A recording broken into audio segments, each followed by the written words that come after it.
تبارك الذي بيده الملك وهو على كل شيء قدير، الذي خلق الموت والحياة ليبلوكم أيكم أحسن عملا وهو العزيز الغفور، الذي خلق 7 سماوات طباقا ما ترى في خلق الرحمن من تفاوت، فارجع البصر هل ترى من فطور، ثم ارجع البصر كرتين ينقلب إليك البصر خاسئا وهو حسير. ولقد زينا السماء الدنيا بمصابيح وجعلناها رجوما للشياطين وأعتدنا لهم عذاب السعير، وللذين كفروا بربهم عذاب جهنم وبئس المصير.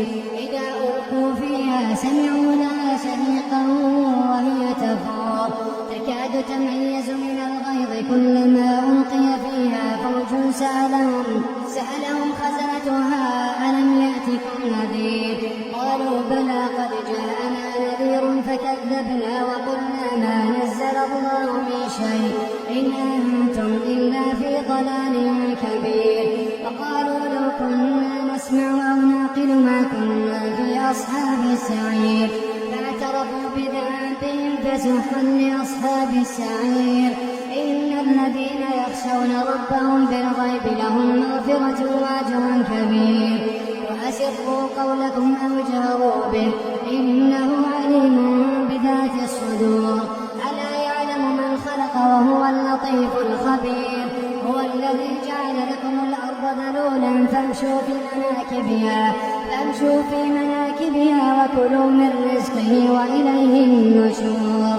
أأمنتم من في السماء أن يخسف بكم الأرض فإذا هي تمور، أم أمنتم من في السماء أن يرسل عليكم حاصبا، فستعلمون كيف نذير. ولقد كذب الذين من قبلهم فكيف كان نكير. أولم يروا إلى الطير فوقهم صافات ويقبض ما يمسكهن إلا الرحمن إنه بكل شيء بصير. أمن هذا الذي هو جند لكم ينصركم من دون الرحمن إن الكافرون إلا في غرور. أمن هذا الذي يرزقكم إن أمسك رزقه بل لجوا في عتو ونفور. أفمن يمشي مكبا على وجهه أهدى أمن يمشي سويا على صراط مستقيم.